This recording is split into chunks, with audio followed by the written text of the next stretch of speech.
Les dossiers Epstein sont sortis, exposant encore une fois toutes les atrocités du sombre monde dans lequel on vit.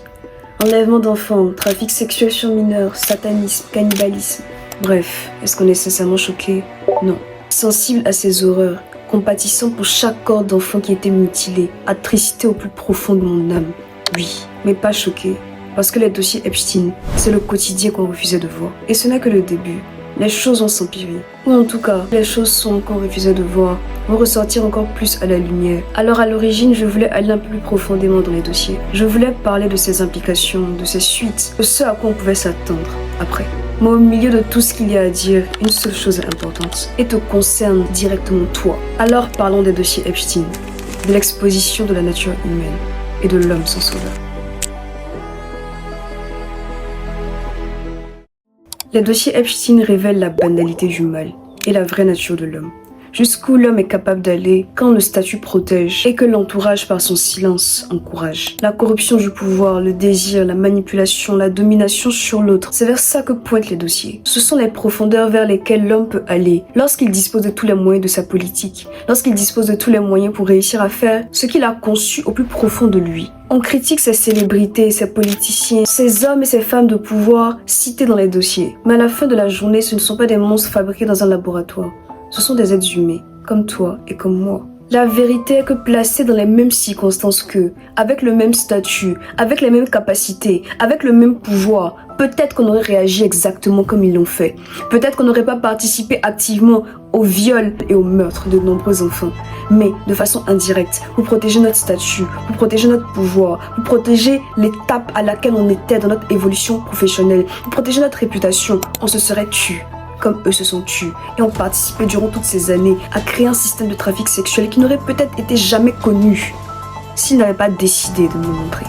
En tant que personnage public politique, tu aurais pu décider de te taire pendant un certain moment jusqu'à ce que les choses se tassent. Je ne suis pas en train de dire que tous les êtres humains participeraient de la même façon. De la participation indirecte au viol direct d'un individu, il y a un monde, bien sûr. Mais je suis en train de dire que les dossiers Epstein concernent des êtres humains.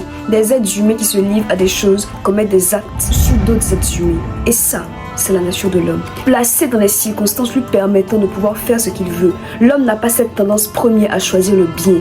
L'homme n'a pas cette tendance première à aider les autres. L'homme n'a pas cette tendance première à choisir les autres. Il se choisit soi, livré à lui-même et toutes les profondeurs de ses désirs de domination. L'homme, et quand je dis homme, je parle d'être humain, je parle de l'homme avec grand H, est totalement capable de faire ce qui est dans ses dossiers et même pire. Je disais tout à l'heure que ces dossiers n'étaient pas choquants. Pourquoi? Parce que cette nature horrifiante de l'homme, c'est ce dont Jésus parle depuis le début. Quand le flot des vidéos sur Insta, sur TikTok, sur YouTube ont commencé à dénoncer, à critiquer la méchanceté des hommes et la corruption profonde de notre société, ces vidéos, ces propos venaient de cœurs blessés, de cœurs attristés, de cœurs en colère, ce que je comprends parfaitement et que je partage totalement. Mais la Bible nous a annoncé ces choses depuis près de 3 siècles avant Jésus-Christ. La corruption de la connaissance du bien et du mal depuis Adam et Ève. Parce que l'homme n'est pas capable de posséder la connaissance du bien et du mal sans que cette connaissance le corrompe. Le problème n'est pas la connaissance, le problème est la nature de l'être qui la reçoit. Et l'être humain n'était pas capable de recevoir la connaissance du bien et du mal sans que cette connaissance ne le corrompe lui-même. L'arrivée sur la terre des anges déchus qui ont communiqué des connaissances étaient perverties dans la main de l'homme, de sorte à créer tous les courants lucifériens de satanisme qu'on voit aujourd'hui. La loi du péché en l'homme qui le pousse à choisir le mal plutôt que le bien, à l'homme même qui veut faire le bien. Je ne développe pas sur tous ces points, seulement pour éveiller ta curiosité, pour attirer ton attention sur le fait que la corruption de l'homme et de la terre, la Bible en parle depuis le commencement. Et tout le combat de la Bible, toute l'histoire de la Bible, c'est comment faire pour actionner une rédemption de cet être humain. Tout ça pour dire que la nature humaine exposée dans ces dossiers a été annoncée, prophétisée, exposée dans la parole qui cherche à trouver un moyen de sauver l'homme. Et tu le sais, tu le sens, tu pressens bien qu'il y a quelque chose qui ne va pas. Ça va empirer, ça ne va pas s'arranger, ça ne va pas devenir mieux. On va aller d'horreur en horreur, d'iniquité en iniquité, de problème en problème. Et au milieu de tout ça, toi, tu n'es toujours pas sauvé. Toi, tu es toujours un être humain sans sauveur. Et le seul moyen pour l'homme d'être changé, c'est que l'homme retourne à son statut originel. L'homme qui n'a pas Jésus, l'homme qui n'est pas sauvé, est l'homme livré à lui-même. Et pourquoi je parle de Jésus? Pourquoi je parle du christianisme? Parce que toute autre forme de religion qui fonderait la capacité de l'homme d'être sauvé sur ses propres forces est vaine et vouée à l'échec. Parce que l'homme ne peut pas se sauver lui-même. C'est la raison pour laquelle l'évangile, c'est Dieu lui-même, fait homme, qui vient sur la terre pour racheter d'abord tous les péchés que les hommes ont commis. Il vient, il se sacrifie à ta place et à la mienne.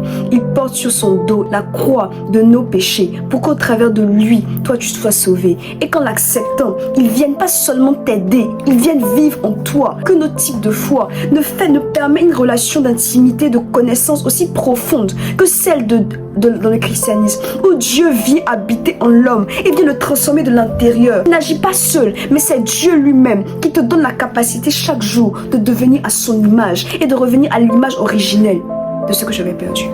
Voilà ce que Jésus-Christ fait.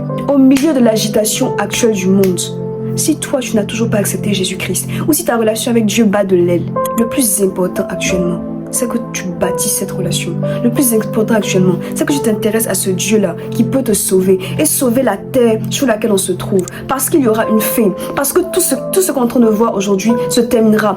Pour toutes les personnes assoiffées de justice, la Bible dit heureux les assoiffés de justice, car ils seront rassasiés. Ce qui s'est passé, ce qui se passe même pendant que cette vidéo est en train d'être tournée, les atrocités qui se passent dans le noir seront exposées, seront jugées. Dieu est juste patient. Il attend juste que toi, tu viennes à lui pour ne pas subir ce grand jugement. Mais ce Jésus t'appelle aujourd'hui. Ce qui est important au milieu de cette agitation, c'est que toi, tu connais Jésus-Christ pour que ta nature soit changée, pour que tu sois transformé et pour que tu aies la vie éternelle. Donc la prochaine fois qu'on mentionnera les dossiers Epstein sur Internet, sur TikTok, sur les réseaux sociaux, sur YouTube, demande-toi quel est l'espoir de ce monde en dérive. Et cet espoir s'appelle Jésus-Christ. Il est ce dont l'homme a besoin. Il est ce dont tu as besoin. Il est ce dont j'ai besoin. Il a sauvé ma vie. Il a changé ma vie. Il a transformé qui j'étais. Et si je peux me tenir aujourd'hui ici, c'est parce qu'il y a un Dieu qui aime sincèrement l'humanité, au point de descendre pour participer à cette œuvre. Aucun roi ne fait ça. Mais ce roi-là, venu comme un agneau immolé, est assis sur le trône et règne à jamais. Aujourd'hui, Jésus-Christ veut te sauver. Aujourd'hui, pas demain, pas dans 2 heures. Ta vie vaut la peine d'être vécue. Tu as de l'importance et de la valeur. Pas seulement aux yeux des personnes qui sont physiques que tu vois, mais aux yeux de Dieu. Au milieu de cette agitation de la terre, sache que ça va s'empirer. Et l'espoir s'appelle Jésus-Christ. On se retrouve dimanche prochain dans une nouvelle vidéo. En attendant que je vous garde. Bye.